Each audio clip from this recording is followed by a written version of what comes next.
وہ بالکل جو ہے نا اپلیکیبل نہیں ہو رہے. صحیح. اب اگر میں آپ سے کہوں کہ خلا بنیادی اجزاء کے بارے میں ہمیں بتائیے وہ کیا ہیں؟ میں یہ آپ سے کہوں کہ بنیادی اجزاء کیا ہے جس پہ شرعی طور پہ لڑکی کو حق ہے کہ وہ خلا لے سکتی ہے.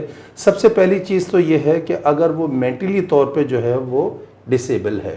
نمبر 2 یہ ہے کہ آپ کے نان نفقہ کو جناب پورا نہیں کر رہا یعنی اخراجات کو نہیں کر رہا.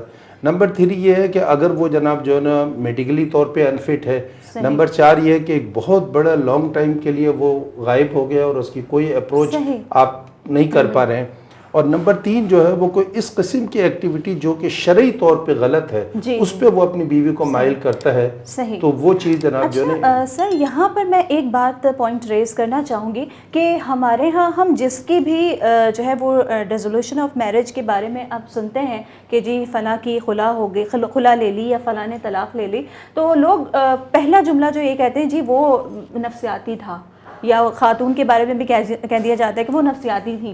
تو اس کو کس طرح سے جج کیا جاتا ہے کہ آیا کہ وہ سچ بولا جا رہا ہے یا پھر غلط بیانی کی جا رہی ہے؟ دیکھیے ہمارے یہاں جو ہمارے آنریبل کورٹ جو ہیں وہ بہت ہی ذمہ داری کا مظاہرہ کرتے ہوئے ایک پری ٹرائل کا سیشن کیا جاتا ہے کورٹ میں.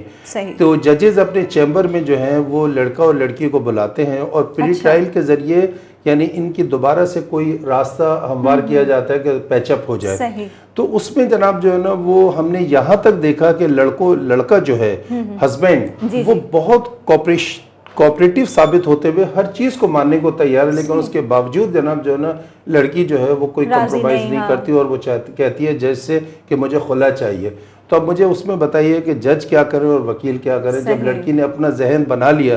اچھا پھر اور ایک میں آپ ان ایڈیشن یہ کروں گا، سب سے بڑا ہمارا یہ معاشرہ جو ہے وہ قصوروار ہے کہ اگر ایک لڑکی کی خلا ہوتی ہے تو ہمارا معاشرہ اس کو بالکل ویلکم کرتا ہے، فیملی ویلکم کرتی ہے اور دوسرے رشتے کے لیے جناب جو ہے نا وہ تیاریاں شروع ہو جاتی ہیں. جبکہ حقیقت یہ ہوتی ہے میم کہ اگر پری ٹرائل فیل ہو جاتی ہے اور خلا گرانٹ ہو جاتی ہے تو اس کے بعد جو ہے نا اس خلا کو ایک خلا کہا جاتا ہے. جی سورہ نساء کے حساب سے اس کو ایک خلا کیا جاتا ہے. یہ خلا جناب جو ہے نا وہ ابھی اس پیرامیٹر میں نہیں گئی یعنی کہ بالکل ختم نہیں ہوئی ہے. جی بالکل ختم نہیں ہوئی، اس کے اندر دوبارہ سے رابطے کا رجوع کا رجحان ہے. پھر اس میں یہ ہوتا ہے کہ جب آپ کو خلا کی ڈگری مل جاتی ہے تو آپ کو یونین کونسل سے رابطہ قائم کرنا پڑتا ہے. پھر وہاں بھی یہ جناب ایک کوشش ہے کہ دوبارہ سے کوئی ایک راستہ ہموار ہو جائے، نوٹس دیے جاتے. تو پھر اگر یہ نوٹس دیے جاتے اور وہاں بھی اگر کوئی معاملہ نہیں حل ہو پاتا تو وہ پھر سرٹیفکیٹ ایشو کر دیتے. لیکن میں یہ آپ سے کہنا چاہوں گا کہ یہ ایک خلا ہوتی ہے جب تک کہ 1 سال کا ٹائم پیریڈ ہے. اس میں جناب اگر نیت آپ کی صاف ہے اور آپ کو یہ ریکنسیلیشن کرنا چاہتے ہیں تو آپ دوبارہ سے رجوع کر سکتے ہیں. لیکن اگر جو ہے نا یہ ٹائم پیریڈ آپ نے گزار دیا تو پھر میں یہ سمجھتا ہوں کہ دوبارہ سے پھر وہی ہمارا مسئلہ ہے جو حلالے وغیرہ کا سلسلہ ہے اس میں پھر جانا پڑتا ہے. صحیح. اور خلا کے حوالے سے ریزولوشن آف میرج کے حوالے سے آج ہم ایڈوکیٹ خالد اظہر صاحب سے بات کر رہے ہیں اور یقیناً بہت ساری آپ کی معلومات میں اضافہ ہوا ہے اور بہت ساری ایسی چیزیں کہ جو ہم صرف سنی سنائی پر ہی جو ہے وہ یقین رکھتے تھے. تو آخر میں خالد اظہر صاحب کوئی میسج دینا چاہیں گے جو خلا لینے جانے والی خواتین ہیں ان کے بارے میں آپ انہیں کوئی جو ہے وہ گائیڈ لائن دینا چاہیں گے اس پروگرام کے تھرو؟ بہت اچھا، میں آپ کو ہائیلی اپریشیٹ کرتا ہوں کہ آپ نے میرے پروفیشن کا حق ادا کرنے کا آج موقع مجھے دیا. میں یہ بات کہنا چاہوں گا کہ دیکھیے لڑکیوں کو یہ بات سوچنا چاہیے کہ آج کل مہنگائی کا سلسلہ ہے اور ریسورسز جو ہے نا بہت لیمیٹڈ ہو گئے. اب آپ کے جو ہسبینڈ ہے اس کی جناب جو سورس آف انکم ہے آپ کو یہ کوشش کرنا چاہیے کہ اس دائرے کے اندر رہ کے جو ہے آپ اپنے معاملات زندگی کو رکھیں.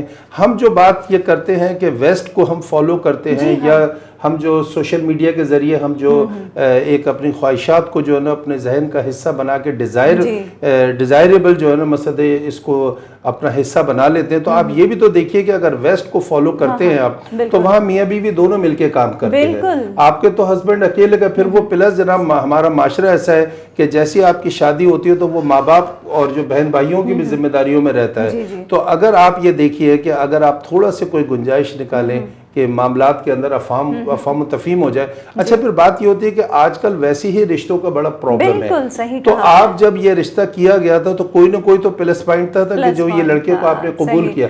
اب اگر خلا کی طرف چلے جاتے ہو تو معاشرے میں آپ تو ویسی پوزیشن آپ کی سیکنڈ ہو گئی, تو پھر آپ بتائیے آپ کی میرٹ تو رہی نہیں. صحیح, تھینک یو سو مچ, بہت اچھا آپ نے یہ میسج دیا ہمارے اس پروگرام کے تھرو. اور یہاں پر میں بھی ایک چھوٹی سی بات انکلوڈ کرنا چاہوں گی, جس طرح سے وکیل صاحب نے ہمیں کہا کہ لوگ خواتین جو ہے وہ دوسروں کو دیکھ کر بہت زیادہ جو ہے وہ جیسے کہیں گے کہ کمپلیکس کا بھی شکار ہو جاتی ہیں.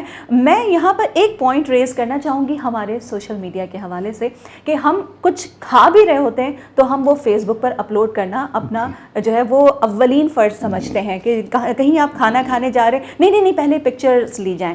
تو ٹھیک ہے, آپ پکچرز لیجئے, اپنے فرینڈس کے ساتھ شیئر کیجئے, مگر ہر چیز سوشل میڈیا پر جو ہے وہ اپلوڈ کرنے کی یا شیئر کرنے کی نہیں ہو سکتی. بہت سارے لوگ ایسے بھی ہو سکتے ہیں کہ جو اس وقت جو ہے انہیں شدید بھوک لگی ہوئی ہو اور آپ نے کوئی پکچر اپلوڈ کی ہو, تو شاید انہیں ایک بہت زیادہ احساس پیدا ہو سکتا ہے.